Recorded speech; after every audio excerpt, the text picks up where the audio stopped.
What up, everyone? This is Mr. Lord, Dr. Professor, Dark Joker, here with another edition of Traditional Fans with Opinions, where I'll give my reviews for whoever I watched, read, or played today.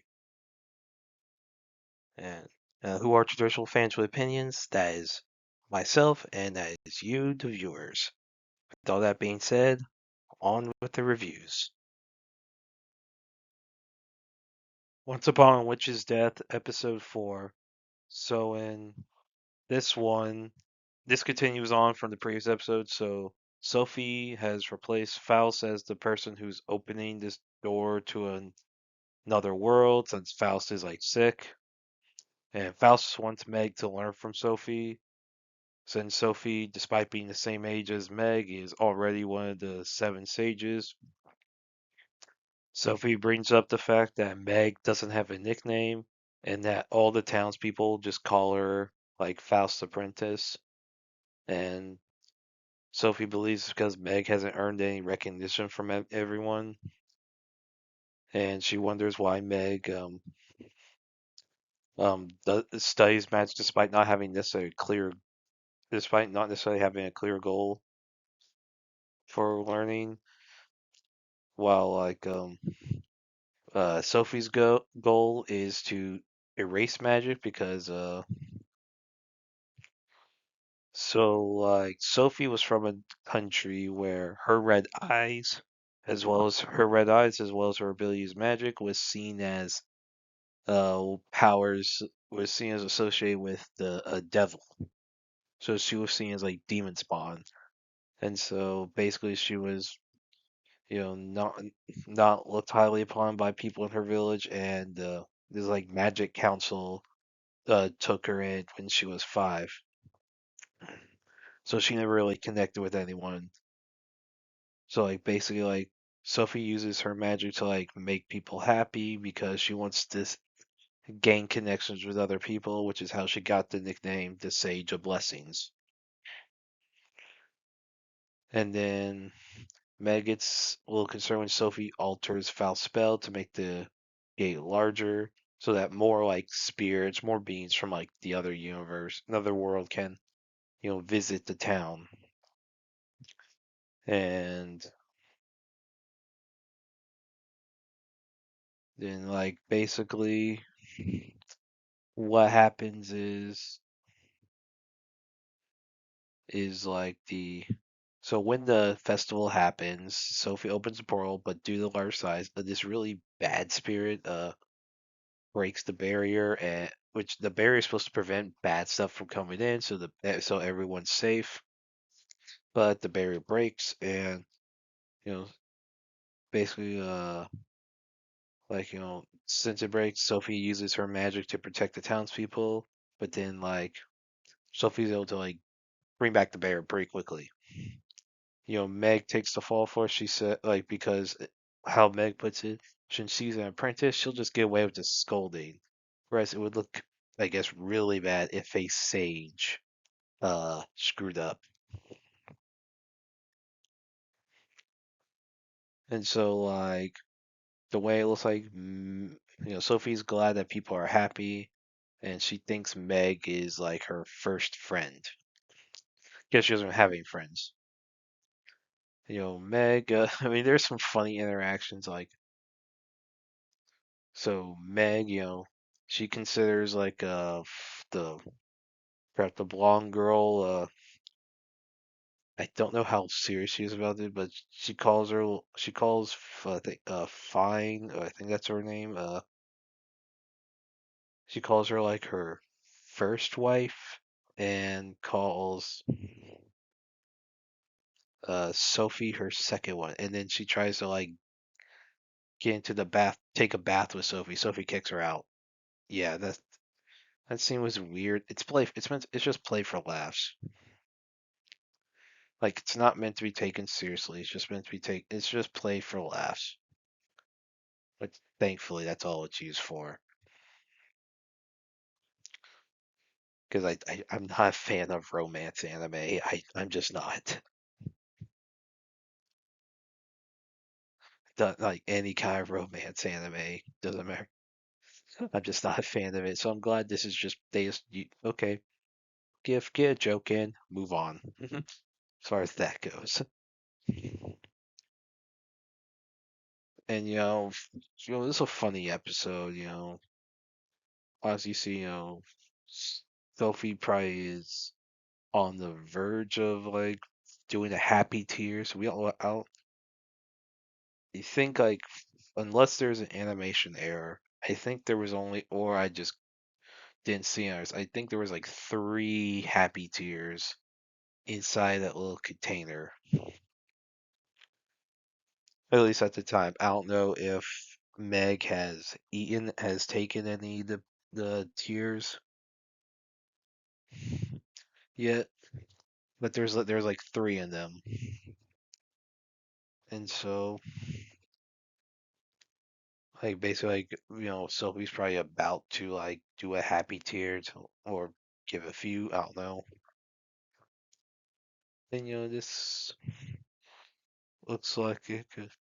It looks like it could be like this. Sophie was an interesting character. I that was funny how she interacted. Even though she like does not show a lot of emotion because of her upbringing.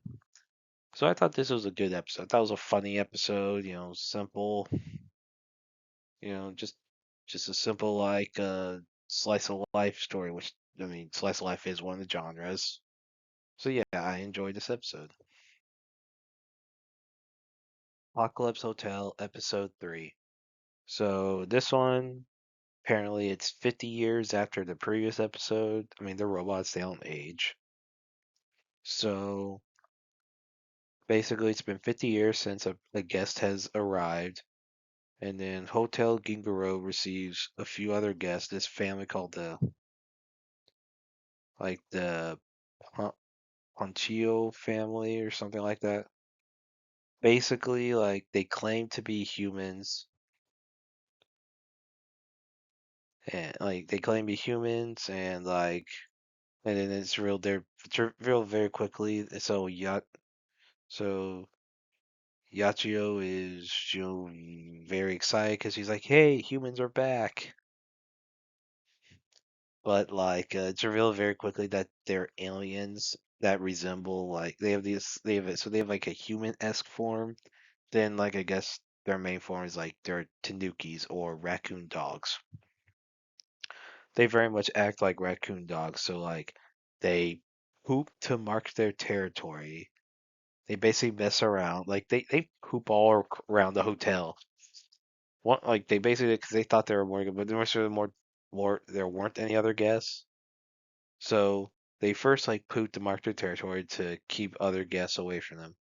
Then once they learned there were no other guests, they expanded like as they put expanded their den. First they built a latrine, some point. Then once they just pooped all around the hotel. Like there were these gigantic piles of poop inside their room because they wanted their smell to permeate their room, and like basically they just mess up. Now eventually, after Yacho just gets really pissed off, eventually like they work things out,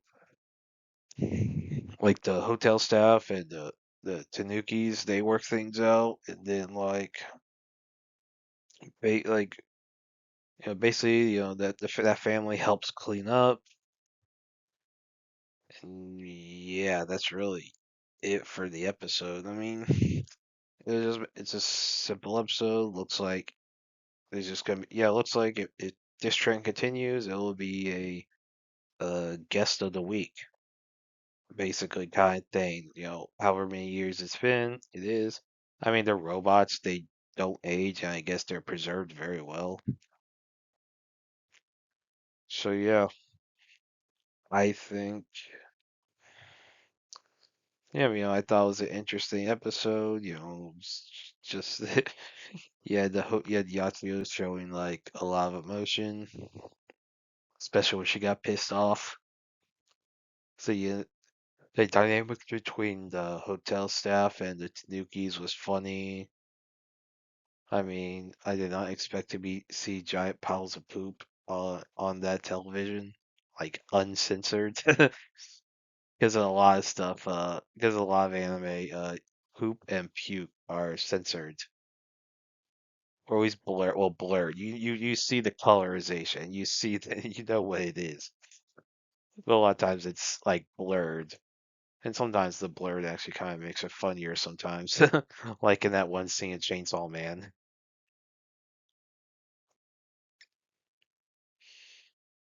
Like it's play for like it's funny. Like I thought this was a funny episode, and I enjoyed it. Now it hints at like it shows the Tanuki in a spaceship. They mention how they came across the human ship. Then it shows them they're in the human ship and all the humans are dead. So while Yacho's excited at the possibility of humanity being alive, which is still a possibility technically, yeah, it seems that the humans, at least the humans that the Tanukis came across, were dead.